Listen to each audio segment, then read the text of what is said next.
All right, welcome back everybody. So I know that you guys all love change, and change is in the air again. So AREA took on a task force to try to improve the purchase contract. They went and turned all of the representation forms into plain language, the seller representation, the buyer representation forms, a few other forms. They wanted to put the purchase contract into plain language and also address a few practice issues that we had, and also clean up some wording and make things better for the everyday use of the contract. So we're going to go through some key changes that affect your practice. Now, caveat here, this is absolutely not a complete purchase contract explanation. I'm assuming that you have understanding of the previous purchase contract and you've been representing your clients well, and we're just going to talk about the substantial changes that affect common practice. Now, there's maybe a few substantial changes that I went over or that I skipped over that were just ordering things. The sections are completely different. You'll need to rememorize or review the contract again. But we're not going to be going through clause by clause and explaining what it means. We're going to assume some basic knowledge here.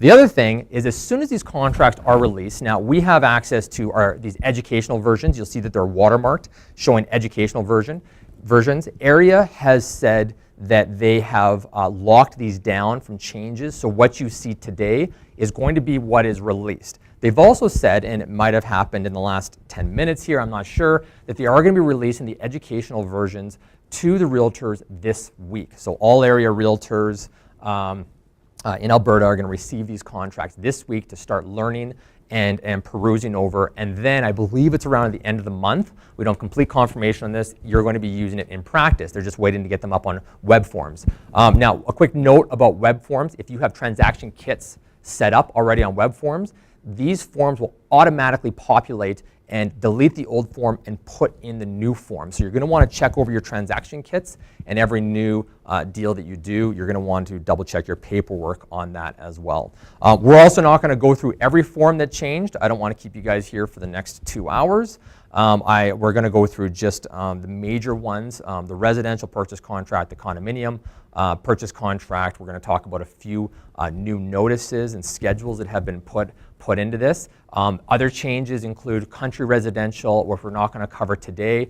Many of the changes are very similar, with the exception of pertinent information that applies solely to country residential properties, acreages, and this does not affect commercial property. So agribusiness is not included in this. Also for the RMS, the residential measurements, commercial properties are not part of those measurements either. It's only for residential properties, and that's it. Quick little procedure here. Once you get a copy of these contracts, here's what I suggest you do. Read everything word for word slowly. For some realtors, this will be the first time they've ever done that. They're quite easy to read now. It's actually been shortened. It's only, call it 5.5 pages now. 6 if you include the conveyance section.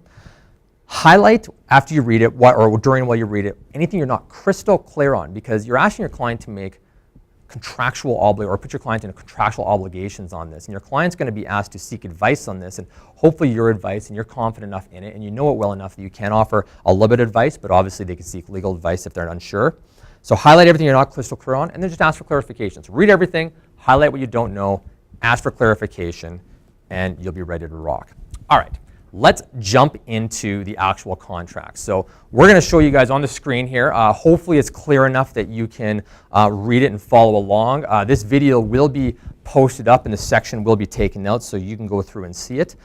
So AREA's goal, and we've posted up a PowerPoint again on our virtual office in what you need to know section about the history and the explanation. I'm not going to go into all of that. Bottom line is they want to try to clean it up and address some practice issues. So you'll see some of the changes here. Again, I'm not going to go over everything, but you'll first of all see that just at the top, everything else is the same. And in section 1 here, everything's pretty much the same. It's been basically simplified. For example, it says that the property and the land located, the property is, and it says these unattached goods. It used to have convoluted wording that was a double negative about unattached goods. It includes everything except for and everything else, but these are the attached goods. Very simple wording, and the unattached goods and the attached goods. So the my computer just decided to think about what it's doing. Here we go. And the attached goods, so everything staying, everything going, just simplified wording here. Section 2. substantial change on this. If you read Legal Lou Pesta's feeds on LinkedIn, he has lambasted this change, but there's also some mixed emotions on this. Basically what happens is there's no more breakdown of the purchase price. 2.1, the purchase price is X, and that is it. So if it's $400,000, you'll only see $400,000 in there. You'll no longer see the breakdown of new financing and balance owing. Now there's some criticism of that. However, on Section 8 in the conditions, it is now written in what your down payment will be. So if they are getting financing, assuming they're getting a financing condition, you'll see the amount of the, or the approximate amount, the likely amount that they are putting down on the property. So it's not completely eliminated, deposits still chatted about, but Area found out that a lot of people were doing the math incorrectly and putting the wrong numbers in, which was misleading to clients and created practice issues. So they eliminated that to make it super simple. You can always write in additional terms. The buyer must disclose their financing. That's totally fine. You can be as prudent as you want. But under the contract here, 2.1, it is now just the purchase price. As for 2.3, this contract will be completed, the purchase price will be paid. They've moved it from Section 4. We now have the purchase price and possession date right here under 2.3. So you'll see that everything is there. Now some other interesting wording here, it still says vacant possession, but they used to have a term after that saying that according to or subject to seller's rights as they may apply, or sorry, tenant's rights as they may apply. That has all been removed now. Obviously the onus and the cost and the expenses on the seller to provide the property vacant if they have a current tenancy, that'll need to be removed. But 2.3, all the purchase price, or sorry, the possession day is in the same section now as the purchase price. Also, in addition to this, in 2.4, it says on completion day, the property will be in substantially the same condition as it was when this contract was accepted. We understand that, that's normal. And the attached and unattached goods will be in normal working order. 2.4, the last part there, used to be in 6.1b, I believe, under the seller's warranties and representations. But basically it's saying that the appliances that you buy, the furnace, is in normal working order. All right, Section 3. This does not match the sections of the old contract. This section has simplified wording, but there are a couple key things that I want to point out here. 3.1F, it says, the seller will disclose known material latent defects. Material latent defects means a defect in the property that is not discoverable through a reasonable inspection, that's normal, and that will affect the use or value of the property. The old wording used to say that if properties or defects are not visible and may render the property dangerous or potentially dangerous to occupants or unfit for habitation. So we used to always think of it just as health issues. Whereas now, 3.1F, your seller is warranting and disclosing that they are not aware, again, not aware of any hidden defects that will affect the use or the value of the property. So a pretty big distinction there on the description of what a material latent defect is. Also, Section H, 3.1H, it says the seller will ensure the seller warranties are true by. It says they're going to verify all these items. And then in I, it also says that the buyer may get independent inspections to verify things like land titles, registrations. So it's putting the onus much more on the seller and the buyer to verify all their items. And this is a REAX thing too, where it's like, listen, if the size of the building is important to you, you need to verify this. You can't rely on this. And that's going to be several times in the contract here and a theme that the buyer has to do their due diligence if there's anything important to them. The only thing that's warranted in this agreement, not the MLS. The MLS has nothing to do with this agreement. The MLS sheet, nothing. You can't rely on that information. When you go through the property, only the information in this contract is what the seller is warranting to them. 3.1J, this is interesting too. Contract changes that are agreed to in writing will supersede, I don't know if I can highlight that, will supersede the pre-printed clause. That didn't come out that well. So contract changes are agreed to in writing will supersede the pre-printed clause. That's a great change because what happens is that if you actually put something into the additional terms, agreed to in writing, it's going to supersede anything that's printed. There used to be conflicting information that you'd be giving to people by saying, okay, we want this term such as the stove to be as is, where is, but then in another clause, you're warranting that there are normal working order. So now changes will supersede the pre-printed changes. Moving down to 3.1M, there is a space here, and it says the seller or buyer's brokerage will provide this contract and related documents to the appointed lawyer. Who's going to convey the documents? Traditionally, this is the seller's brokerage, most often that conveys it. This was not indicated beforehand, but if you're working with a for sale by owner, a mere posting, you may have your brokerage representing the buyer convey the documents. So you can put those in there as well. Section 4, deposits. There are substantial changes here. So lots of the stuff we're familiar with. Obviously, 4.2, the seller and the buyer appoint, this is the seller's brokerage again, as the trustees. They're the person holding the brokerage in the deposits in trust. This is interesting too. 4.3, the buyer will pay a deposit of X amount of dollars, which will form part of this purchase price to the trustee by method of payment, check, bank draft, whatever happens to be, you can actually indicate that in there now, and all parties agree to it, on or before, and here's a date. It used to say that unless otherwise agreed to in writing, the deposit will accompany the offer, but people didn't fill that out. And the problem with that is that when you DocuSign and email a contract over, you can't send a deposit with it. You can't photocopy a check and send it, because until you can deposit photocopies in the bank, it's not going to work. So you need to have actually this date there, and it makes it much more easy to put the date about when the actual deposit is coming. 4.4 is the additional deposit. That's fine, on or before whatever date. You can put it after the condition days if you want. Here's where it gets interesting. It says, if the buyer fails to pay a deposit as required by this contract, the seller may void this contract at the seller's option by giving the buyer written notice. So many times we see realtors who send in deposits late. This is a huge issue. In fact, under these clauses, anytime you didn't write in within 24 hours of acceptance and you did email a contract over, the seller would have the option to void this contract, even when it's accepted. If the seller doesn't get the deposit on time, they have the option to void it. And they have this new notice, which I'm just going to click on and show you here. And it says notice for the seller's void option, and this is part of the new forms. And it says here, I, the seller, void the contract due to the buyer's failure to pay a deposit. So if you're representing the buyer and you're late on the deposit, the seller can now walk away. 100% at the buyer's option, at the seller's option. This is not given, but it says now that the seller will have at the seller's option to walk away if the deposit is late. It's no longer a dispute. It has to be on time. So choose your deposit dates carefully. If you're writing this contract on a Friday and you say within 24 hours of acceptance by bank draft and the banks are closed, or you're writing on a Saturday and you say within 24 hours and the banks are closed and you can't get a bank draft, then even if you give a personal check, it says if the buyer fails to pay a deposit as required by this contract, personal check won't make a difference. The seller can walk away. That's a huge, huge difference and something you need to be very, very conscious of.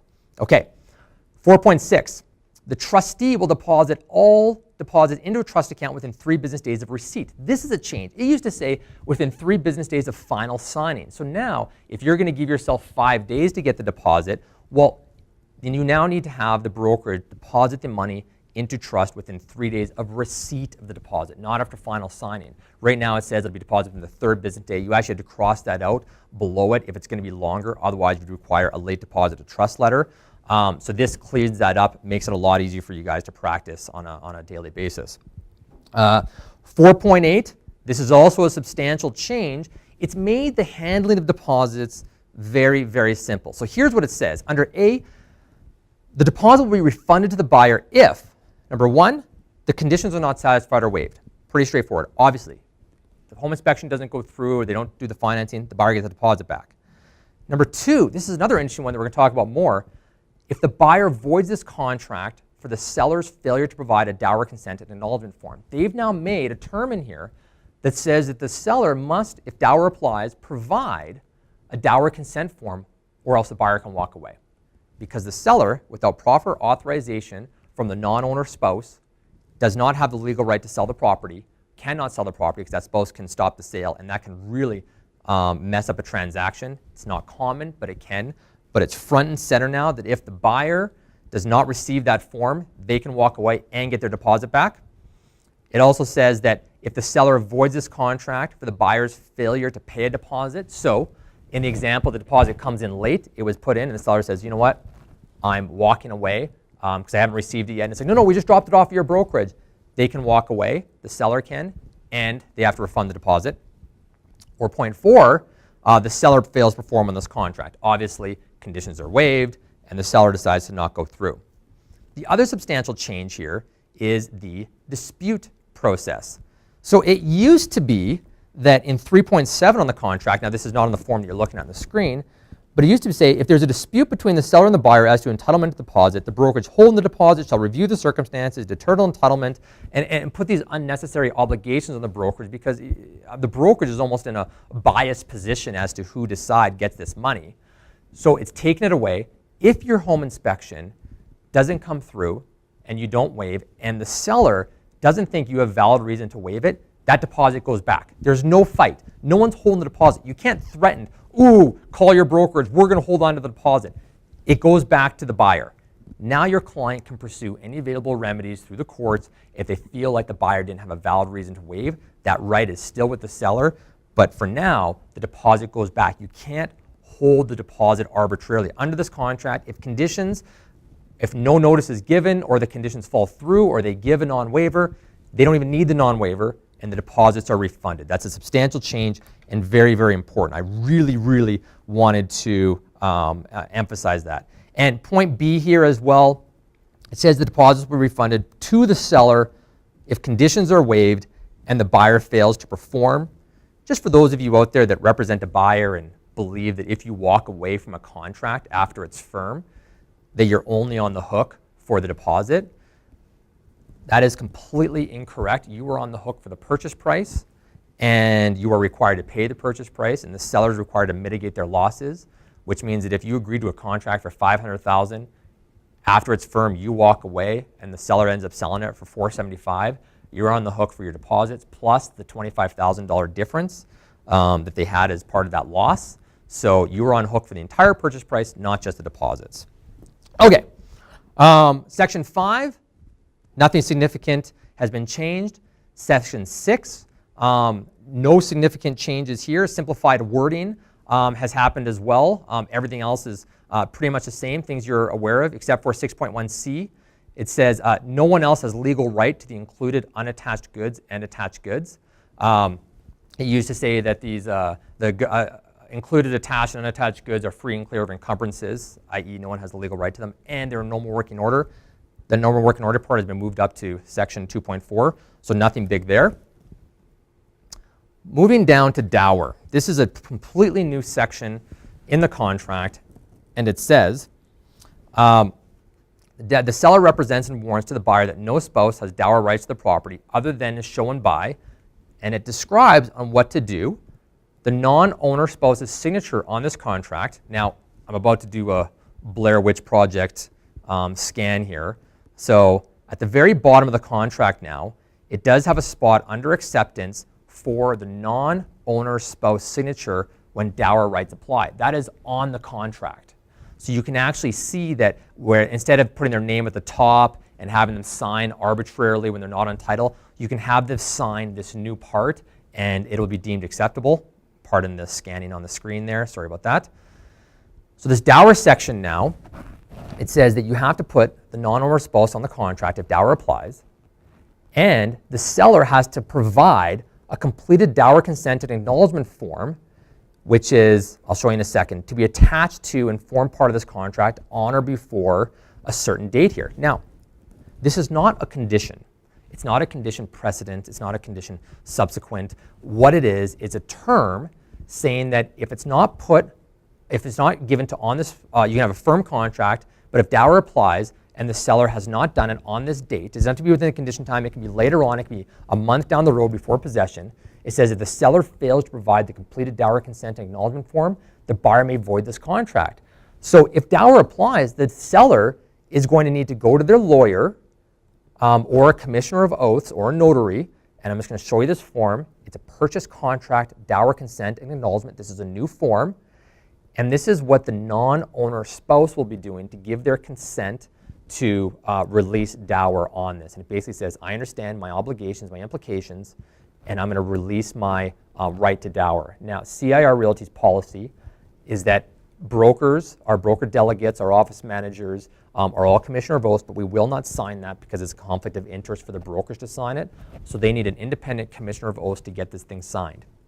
This is going to become very important. I was talking to Chris Mortensen, our conveyance manager this morning, who checks over all of our contracts.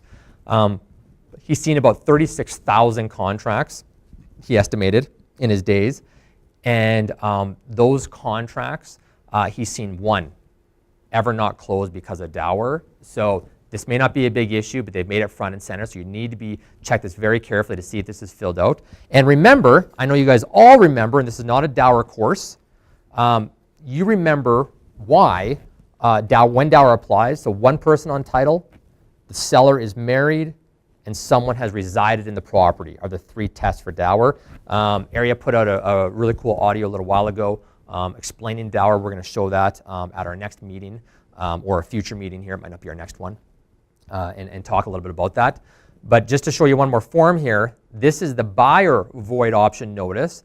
And it says, I, the buyer, void this contract for the seller's failure to provide a required Dower consent and acknowledgement form.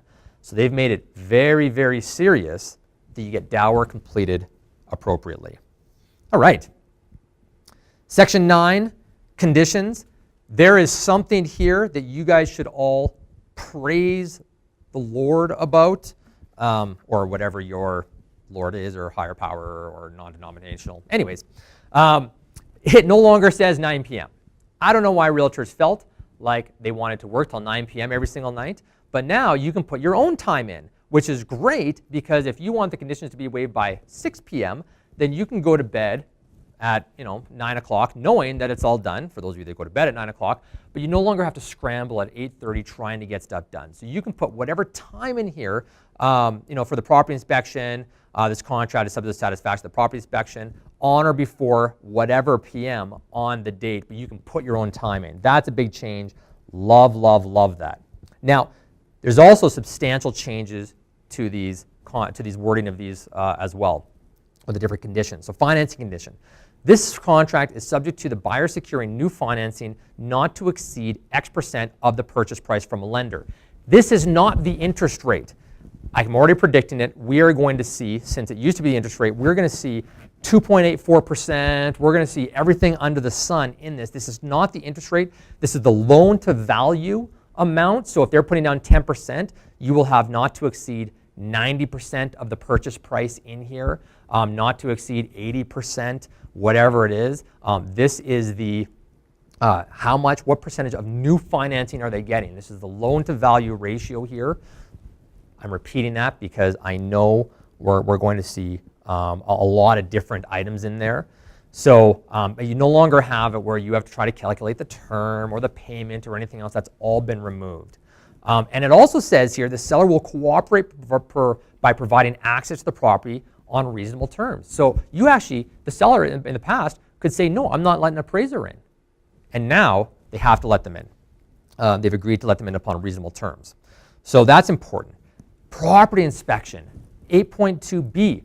They've eliminated the property inspection schedule. You no longer need it. Now, first of all, everyone was clicking off that this was the property schedule, and that was incorrect.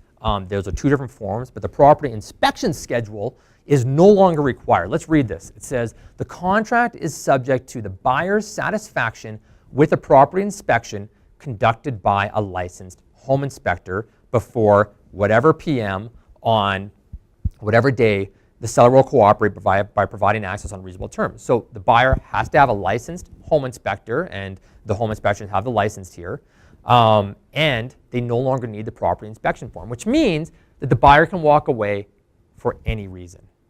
Now, for those of you that liked putting in 1% of the purchase price and cosmetic things do not count, it just created problems. And a buyer could theoretically say, you know what, this is a 25-year shingle. There's 10 years left on it. And the seller would say, yeah, see, there's still 10 years left on it. No, you know what? in 10 years, we don't want to come up with the money for the roof, which means it's too much money, and we're going to walk away. There was always a reason. Enforcing this was very, very difficult. So it's simplified. The buyer can walk away for any reason. There's no longer the criteria there.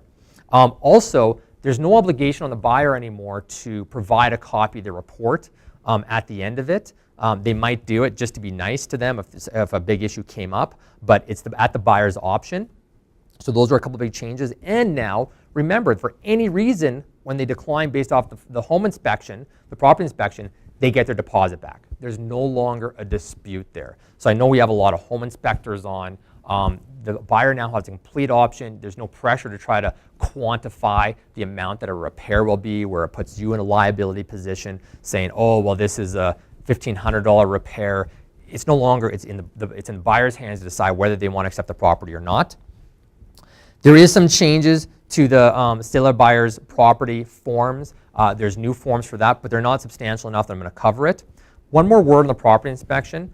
What if you want to get your Uncle Harry, who's a contractor, to come in and look at the property, and that's what you want to do for a home inspection? Well, you can't use Section B because it requires a licensed inspector.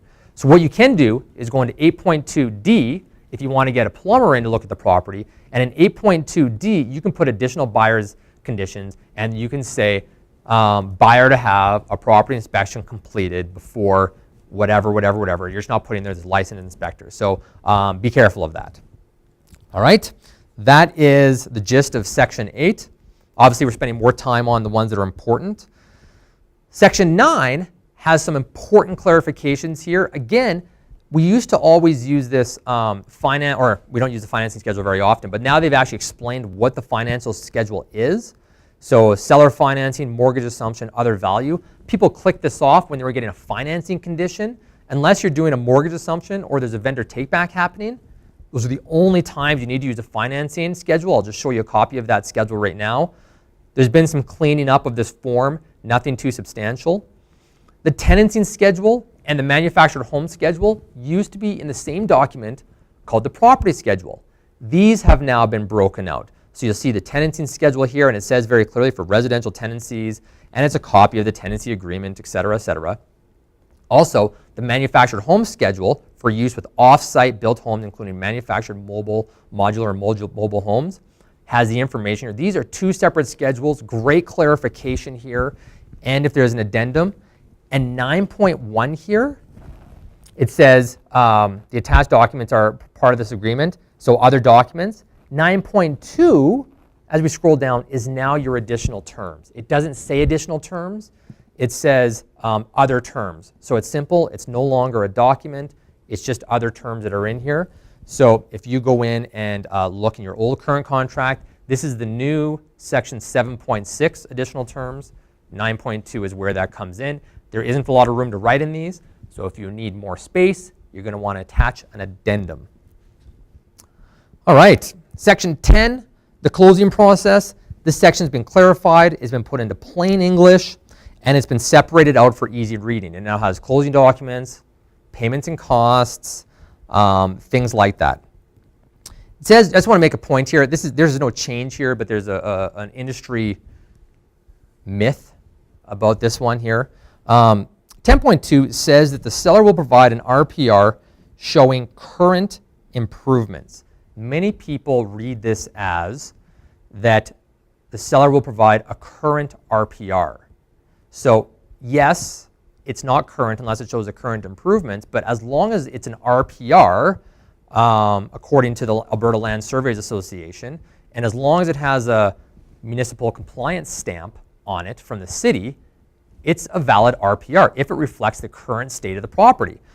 If the RPR is 10 years old, it doesn't matter. If it's 12 years old, it doesn't matter as long as it shows the current improvements on the property. Now some people say, oh, my lawyer wanted a current RPR. That's fine, but that's not what we agreed to in the contract. Nowhere in the contract does it say that it needs to be 10 years or newer or anything else like that. So it needs to go through and say, RPR reflecting the Alberta Lands Association's manual standard of practice. So if it's an old RPR that no longer reflects the current, the standard of practice, then you'll need to look at that. But I just want to say, it doesn't say a current RPR, it says the current improvements. You guys can debate that in the comments. All right, so section 10. Now we're going to fly through some of these. Section 11 is pretty much the same, just cleaned up wording. Section 12, same thing, cleaned up wording. Section 13 is where we get quite into substantial changes in terms of the way that you practice. Now, it's not also changes in the way you practice, but you're going to have some confusion on this because one of the things they've done is they've deleted final signing.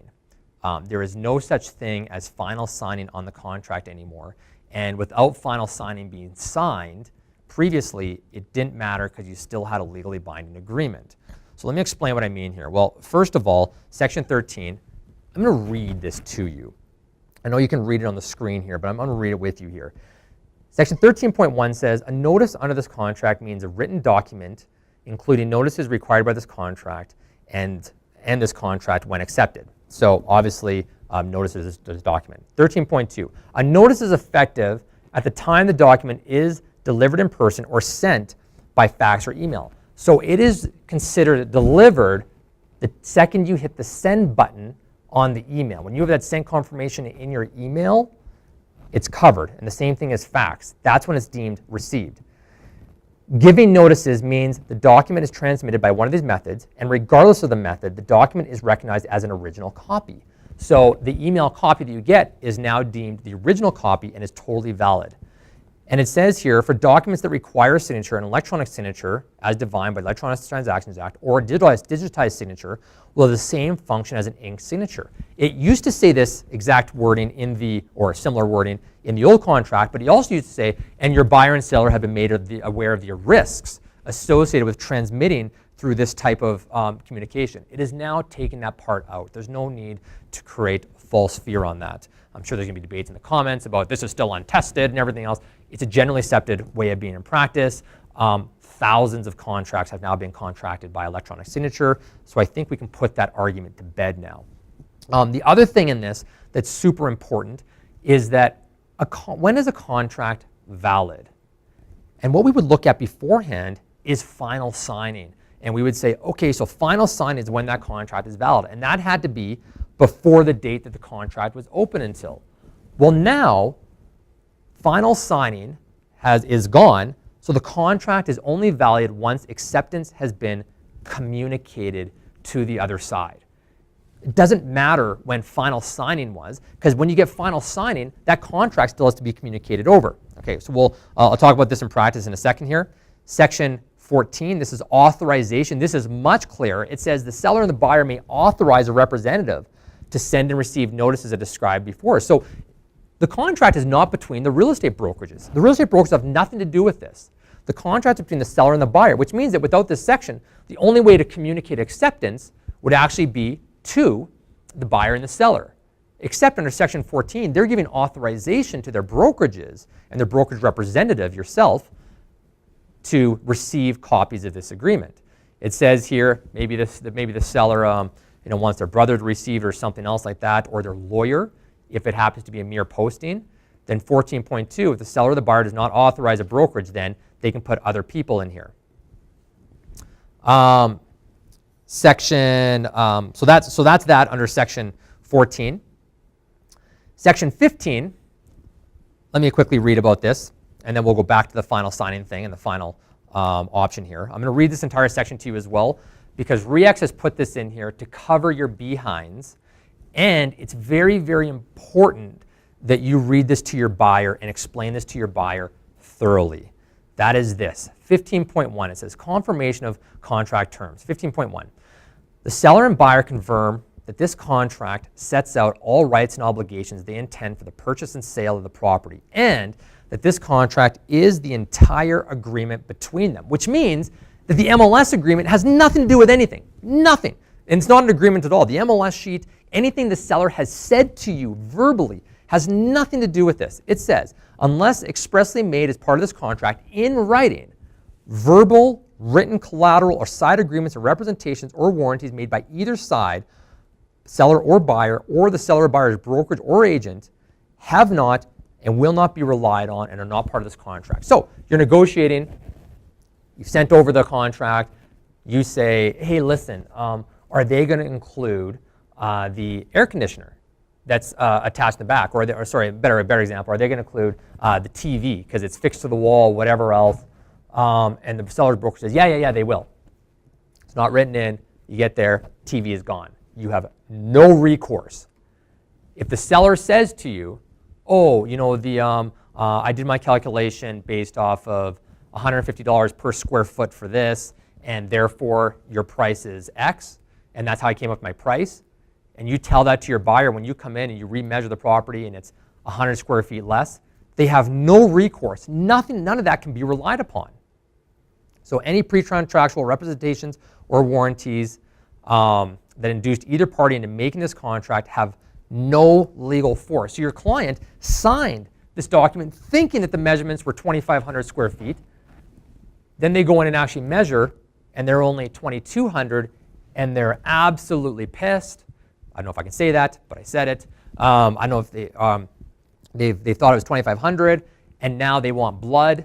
It is very, very clear that unless it was written in somewhere into this contract that the seller was warranting it, nor the place. They can't see. On the listing it says 2,500. That's not part of this contract. This part of contract is separate and independent. I'm not going to beat a dead horse. That's the facts. Section 18, everything else is pretty much the same. Section 18, just acceptance. It has this owner-spouse part here. And now let me just talk about this one more time here. 16 actually is back up. Section 16, legal obligations begin. The legal obligations contract begin when the contract is delivered in person. There is no legal obligations until the contract is delivered by fax or email, which means that just because someone has signed it doesn't mean there's any legal obligations until it's delivered.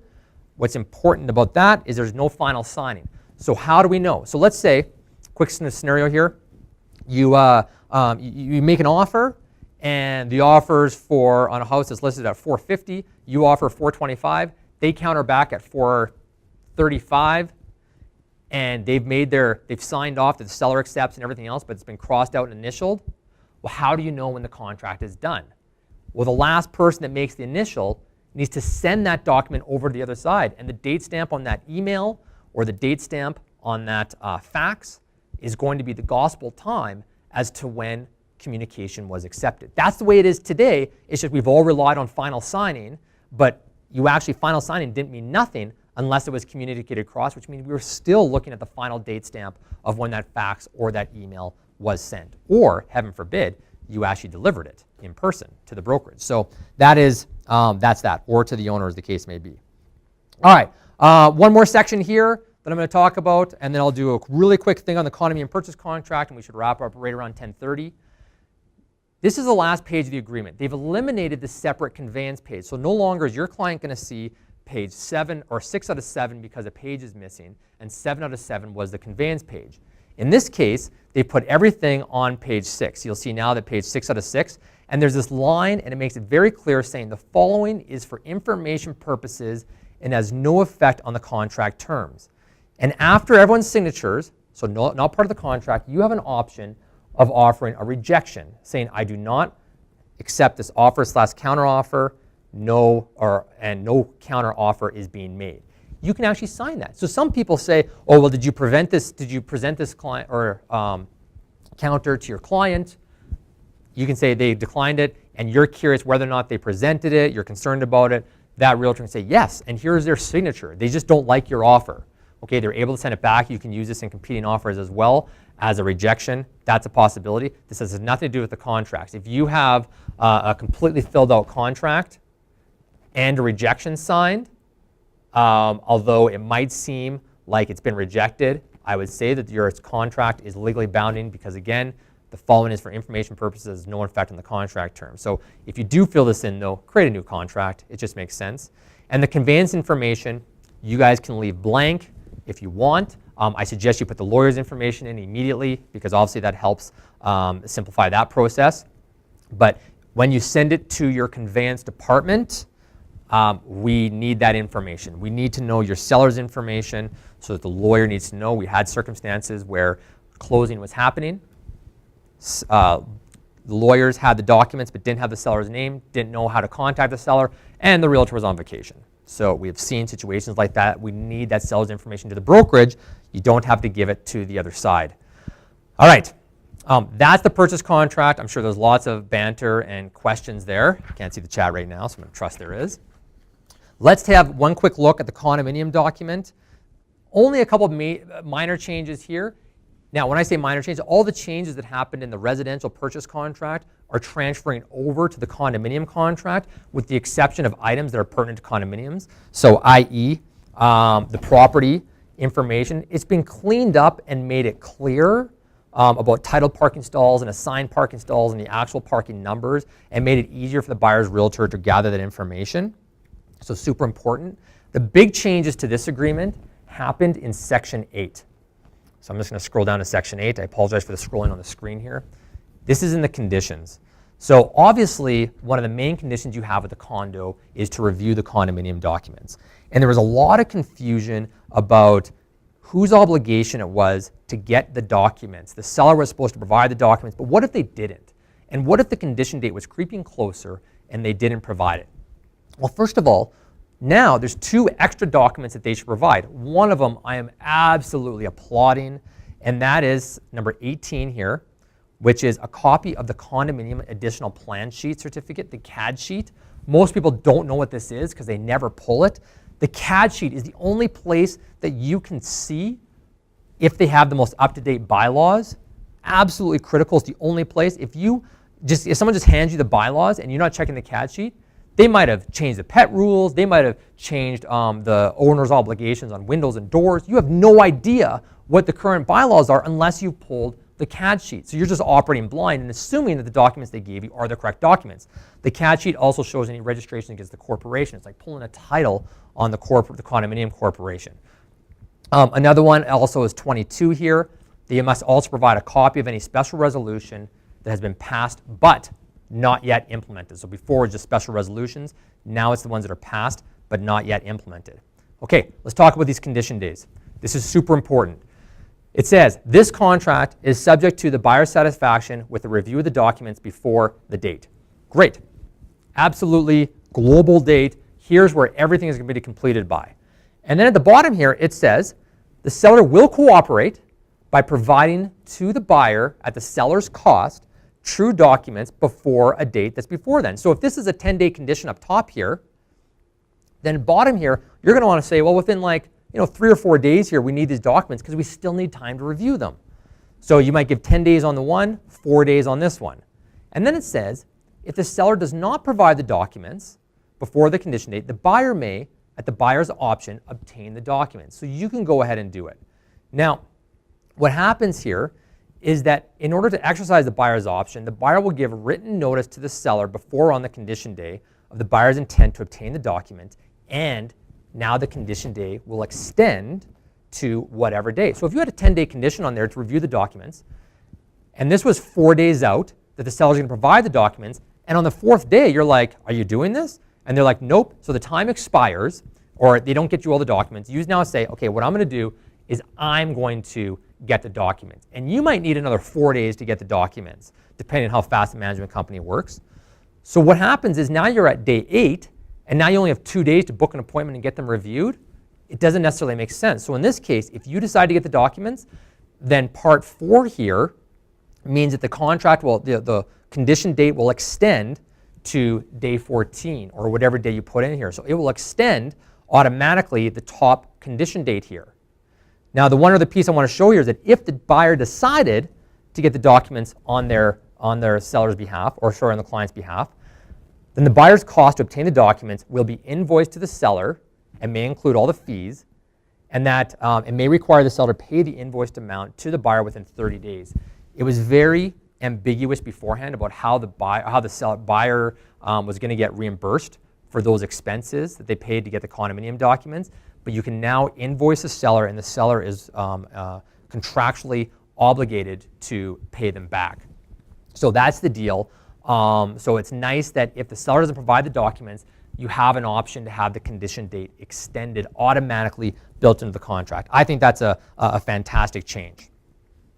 Ladies and gentlemen, that's the review of that contracts that we talked about. Now, there are a few more forms that we didn't talk about. I'll just quickly read them out here. There's a country residential purchase contract, country residential property schedule, country residential condominium property schedule. There's also a new amendment and addendum. I talked about the sale of buyer's home property schedule, the sale of buyer's home notice. There's also new notices for waiver of conditions and non-waivers, nothing substantial. It's just notices that have been reworded and made them a little bit more clear. Sometimes it was tough to tell between the non-waiver form and the waiver form. They've clarified that. So all these documents are going to be sent to you. And when they're sent to you, you must go through them, highlight them, and make the changes and get educated on the changes and the implications for your clients. Because again, you're advising your client here and you're making advice and showing them forms that put them into very real contractual obligations. So it's very important you understand the implications. These forms here, I think they've gone a long way to simplify the wording. They've identified a lot of practice issues regarding deposits, home inspections, the final signing, clearing that stuff up a little bit, going through the condominium documents condition. There was a huge issue about the seller hasn't provided documents yet, things like that. So a lot of great things that are coming. We're going to continue to provide more education and advice as a brokerage, especially regarding Dower and a few other things. So look forward to that coming up. And I really, really want to thank everybody who joined us today. We went a few minutes over time, and for that I apologize. But I thought it was important enough that we do cover the basis.